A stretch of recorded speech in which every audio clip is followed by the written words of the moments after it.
Ni hao, salut à tous, j'espère que vous allez bien. Oui, ça faisait un petit moment que je m'étais absenté de YouTube pour plein de raisons.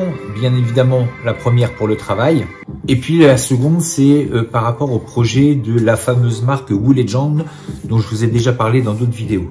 Même si mes apparitions sont plus rares sur la chaîne YouTube, il n'empêche que parfois je prendrai un petit peu la parole pour aborder certains sujets qui me paraissent importants ou intéressant.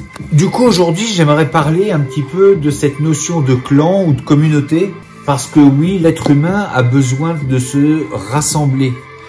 L'être humain est un être sociable qui a besoin de se grouper pour diverses raisons.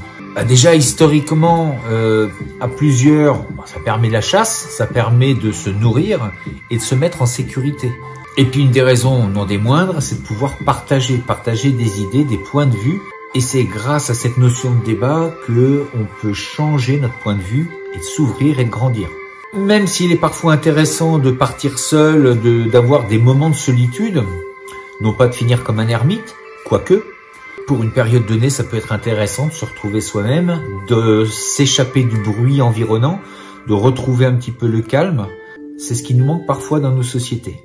Donc si tous ces aspects positifs existent, il en résulte forcément aussi des aspects négatifs. Le fait de créer des communautés, créer des clans que l'on retrouve dans les arts martiaux. Donc ces clans, ça va être les formes internes, externes, puis ensuite ça va être éventuellement les formes dites venues de Chine ou venues du Japon. Eh bien, il va y avoir des sortes de guéguerres un petit peu entre toutes ces familles d'arts martiaux où chacun va dire que sa science ou son art est plus efficace. Et on arrive donc à ces fameux travers de tout groupe où on a l'impression d'avoir la vérité alors qu'il n'en est rien. On a tendance, et de plus en plus, à simplement regarder la surface, la vision, avoir une vision de la surface, de ne pas prendre le temps de creuser un petit peu. C'est vrai que si on commence à regarder ce que chaque maître a voulu un petit peu faire ressortir de sa discipline, de son enseignement, on se rend compte bien souvent que la plupart, qu'ils soient chinois, japonais, coréens, français, puisqu'on avait aussi des arts martiaux en France, et bien on se rend compte que bien souvent, il y a des choses qui peuvent être comparées et semblables, qui peuvent se rassembler et non pas se diviser. Vous l'avez remarqué, on arrive dans des temps où tout est caution à la division. On recherche à diviser et non rassembler. Donc rejoindre un clan, rejoindre une communauté, rejoindre un groupe, que ce soit dans les arts martiaux ou autres, l'intérêt n'est pas de voir les différences, mais plutôt ce qui nous rassemble.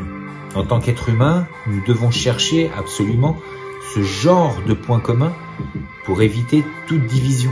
Bien sûr qu'on ne sera jamais d'accord sur tout, et c'est ce qui fait que le débat a toute sa place au sein justement de ces groupes, de ces clans.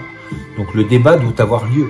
Donc quand on rentre dans un club, on n'y vient pas uniquement pour des techniques, mais bien aussi pour une philosophie, pour essayer de comprendre ce que telle et telle personne, tel courant de pensée a bien vouloir dire. Parce que indirectement, quand on rentre aussi dans un clan, dans une école, c'est pour y chercher un petit peu notre voie. Qu'est-ce qu'on fait ici sur cette terre? Et ce qui est intéressant et assez incroyable, c'est que dans certaines écoles, il y a un message, il y a une sorte de tradition qui se perpétue et qui n'a pas changé. C'est-à-dire que l'enseignement qu'il se faisait il y a 100 ou peut-être plus, 100 ans, eh bien aujourd'hui, c'est toujours pareil. Et je pense que c'est ce qui est intéressant parfois aussi de voir, c'est de rester sur des choses, des valeurs où il n'y a pas besoin de changer. La vie est changement, mais la force réside dans leur enracinement. Il faut qu'il y ait des racines, des structures qui permettent d'avoir un bon développement. Un arbre a des racines profondes, c'est ce qui fait qu'il va durer dans le temps. Et pas au moindre vent va pouvoir s'arracher. Donc avoir des racines, avoir un tronc fort pour s'élever, et ensuite avoir des branches qui s'ouvrent. Donc s'ouvrent vers les autres également à travers leurs pratiques, que ce soit interne, externe, de pouvoir discuter, de pouvoir se confronter avec bienveillance et respect, et de pouvoir avoir cette chance de trouver une école où les paroles se traduisent par des actes. J'espère que vous aurez apprécié cette vidéo. Je vous dis à très bientôt pour une prochaine vidéo. D'ici là, restez forts, restez beaux et surtout restez bienveillants. Ça tienne.